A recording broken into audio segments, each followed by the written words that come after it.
everyone, welcome back to my channel.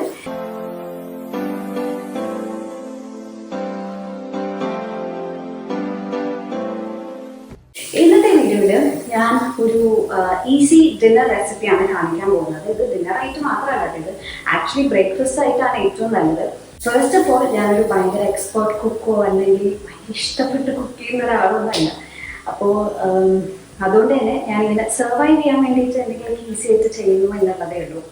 So ഇന്ന് നമ്മൾ ചെയ്യാൻ പോകുന്നത് എഗ് ഷക്ഷുക്കയുടെ ഒരു സിബ്ലിംഗ് ആയിട്ട് വരെ നമുക്ക് വേണമെങ്കിൽ പറയാം.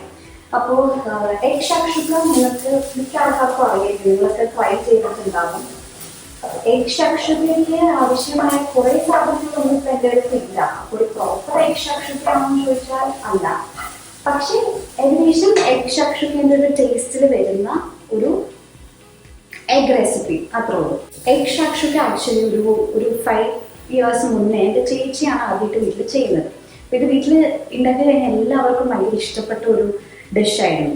അപ്പം അതിനുശേഷം ഞാൻ കുക്കിംഗ് ഒക്കെ ചെയ്യാൻ തുടങ്ങിയത് വളരെ റീസെൻ്റ്ലി ആണ്, 1 or 2 years ആയിട്ടുണ്ടാവും.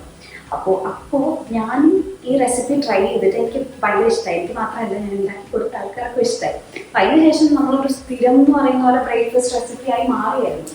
അതിപ്പോൾ ഞാൻ ആലോചിച്ചപ്പോൾ കുറേ നാളായിട്ട് ചെയ്തില്ല. സോ ഇന്ന് ഇതാക്കാമെന്ന് വിചാരിച്ചു. അപ്പം ഞാൻ എടുത്ത് വെച്ചിരിക്കുന്ന സാധനങ്ങളൊക്കെ എന്തൊക്കെയാണെന്ന് കാണിച്ചു തരാം. പ്ലസ് ഇതിന് ക്യാപ്സിക്കവും മല്ലിയിലൊക്കെ ഉണ്ടെങ്കിൽ കുറച്ചും കൂടെ ടേസ്റ്റാണ്. ടൊമാറ്റോ പ്യൂരിയും കൂടി ഉണ്ടെങ്കിൽ ക്യാപ്സിക്കവും മല്ലിയില രണ്ടും എനിക്ക് ഇൻസ്റ്റമാർട്ടിൽ കിട്ടിയില്ലായിരുന്നു. മഴയും കൂടെ ആയതുകൊണ്ട് ഒട്ടും അവൈലബിൾ ആയിരുന്നില്ല. അപ്പം എനിക്ക് എക്സാക്റ്റ് എല്ലായിടത്തും നോക്കി എവിടെയും കിട്ടിയില്ല. ഞാനിപ്പോൾ എന്തായാലും കുക്ക് ചെയ്യാൻ സ്റ്റാർട്ട് ചെയ്തു. പക്ഷേ എന്തൊക്കെയാണ് സാധനങ്ങൾ വേണ്ടത് എടുത്ത് വെച്ചതൊക്കെ ഞാൻ കാണിച്ചു തരാം.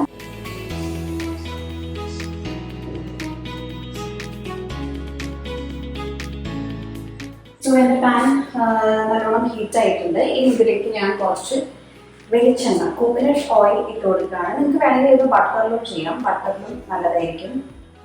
ഈ ഓയിൽ ഒന്ന് ചൂടാവട്ടെ. നല്ലോണം ചൂടായിട്ടുണ്ട്. ഇനി ഞാൻ ചെയ്യാൻ പോകുന്നത് ഈ അണിയൻ ചോപ്പ് ചെയ്ത് വെച്ചതാണ് ഞാൻ സെക്കൻഡ് ആഡ് ചെയ്യുന്നത്.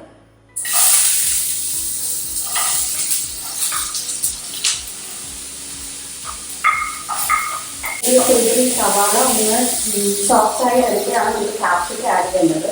അപ്പോൾ ഇപ്പം എൻ്റെ കയ്യിൽ ക്യാപ്സിക്കം ഉണ്ടാക്കുമ്പോൾ ഞാനത് അങ്ങോട്ട് സ്കിപ്പ് ചെയ്യുന്നു.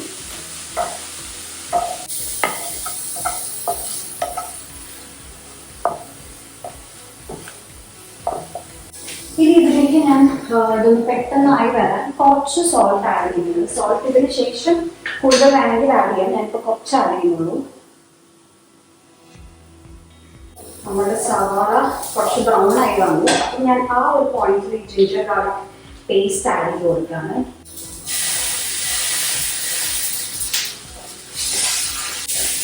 ഞാൻ 1 ടീസ്പൂണൊക്കെ ആഡ് ചെയ്തിട്ടുള്ളൂ. എനിക്കിത് കൃത്യം അളവൊക്കെ ഇങ്ങനെ പറഞ്ഞ് തന്നെ കുക്ക് ചെയ്യാനുള്ള എക്സ്പേർട്ടൊന്നുമല്ല. ഞാൻ ട്രൈ ചെയ്യുന്ന സംഭവം നിങ്ങളെ കാണിക്കുന്നതേ ഉള്ളൂ. ഇനി നമുക്കിതിലേക്ക് അരിഞ്ഞ് വെച്ച തക്കാളിയും പച്ചമുളകും ആഡ് ചെയ്യാം.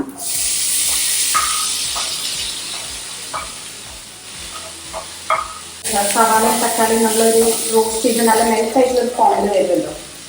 അപ്പോൾ അങ്ങനെ ഇതൊന്നും വഴന്ന് വരുന്ന വരെ നമ്മൾ വെയിറ്റ് ചെയ്യണം.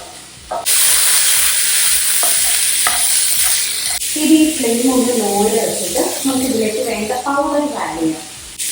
ഞാൻ ഫസ്റ്റ് ആഡ് ചെയ്യുന്നത് മല്ലിപ്പൊടി ആഡ് ചെയ്യുന്നുണ്ട്. 1 ടീസ്പൂൺ മല്ലിപ്പൊടി ആഡ് ചെയ്തു. പിന്നെ നമ്മൾ ലാസ്റ്റ് കുറച്ച് പെപ്പറും കൂടെ ആഡ് ചെയ്യുന്നുണ്ട്. അപ്പോൾ ഞാൻ പച്ചമുളകും കൂടി ഇട്ടത് കൊണ്ട് ഞാൻ മുളക് പൊടി 1/2 സ്പൂൺ ഇടുന്നുള്ളൂ. നിങ്ങൾക്ക് നിങ്ങളുടെ എരിവിനനുസരിച്ച് കൂട്ടി ഓപ്പറേറ്റ് ചെയ്യാം. പിന്നെ ഞാൻ കുറച്ച് ടർമറിക് പൗഡർ കൂടെ ആഡ് ചെയ്യുന്നുണ്ട്.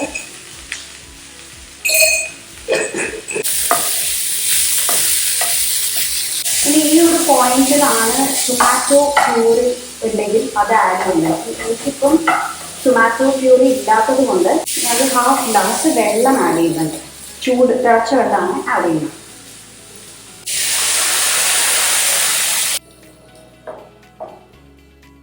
ഇനി ഞാൻ കുറച്ച് ഉപ്പും കൂടെ, നമ്മൾ ആദ്യം വളരെ കുറച്ച് ഉപ്പ് ഇട്ടിട്ടുണ്ടായിരുന്നു, അപ്പോൾ കുറച്ച് ഉപ്പും കൂടെ ഞാൻ ആഡ് ചെയ്തിട്ട് നമുക്കിതിനി അടച്ചു വയ്ക്കാം കുറച്ച് നേരം.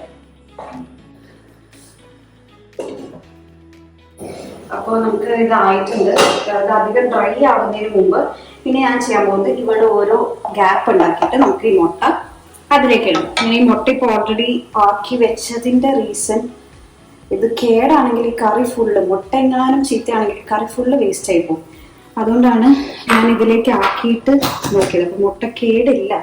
സോ ഞാനിപ്പോൾ ബാക്കിയെല്ലാം ഡയറക്റ്റ് പൊട്ടിച്ചിടുകയാണ്. ഞാൻ ഓരോ ഗ്യാപ്പ് ഉണ്ടാക്കിയിട്ട് അതിലേക്ക് എഗ്സ് ഇടാം.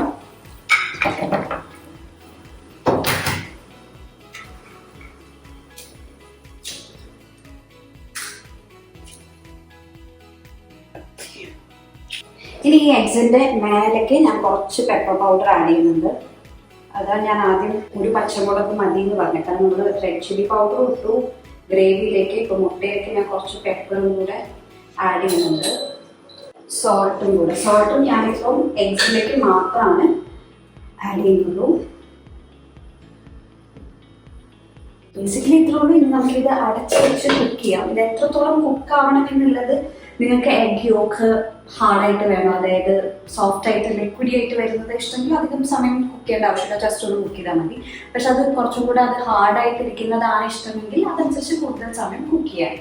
കുക്ക് ആയിട്ടുണ്ട് എന്നാണ് എൻ്റെ ഒരു വിശ്വാസം. കുറച്ചുകൂടെ കാശ്മീരി ചില്ലി ഒക്കെ ഇട്ടാൽ കുറച്ചും കൂടെ റെഡ് കളറിൽ കിട്ടും കേട്ടോ. പിന്നെ ഈ ഒരു പോയിന്റിൽ നിങ്ങൾക്ക് മല്ലിയിലയും കൂടി ഇതിൻ്റെ മേലെ ഒന്ന് ആഡ് ചെയ്യാം. എനിക്ക് മല്ലിയില കിട്ടാത്തത് കൊണ്ട് ഞാൻ ആഡ് ചെയ്യുന്നില്ല. അപ്പൊ ഞാനിത് ഓഫ് ചെയ്യാം.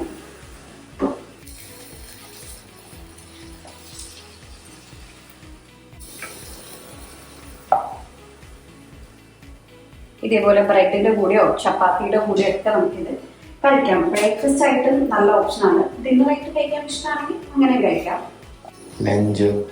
വേണമെങ്കിൽ ലഞ്ച്.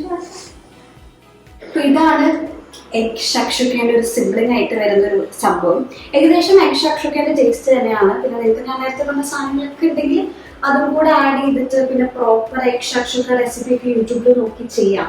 കാരണം ഞാൻ നേരത്തെ പറഞ്ഞ ഞാൻ അങ്ങനെ ഒരു എക്സ്പോർട്ട് കുക്കൊന്നും അല്ല, അതുകൊണ്ട് ഇത് ഭയങ്കര അടിപൊളിയാണ് അങ്ങനെയൊന്നും ഞാൻ പറയില്ല. നിങ്ങൾക്ക് അത്യാവശ്യം എളുപ്പത്തിൽ ഉണ്ടാക്കാൻ പറ്റുന്ന ഒരു ഡിഷ്. സോ നിങ്ങൾക്ക് എല്ലാവർക്കും ഇഷ്ടപ്പെട്ടു എന്ന് വിചാരിക്കുന്നു. Thank you so much for watching.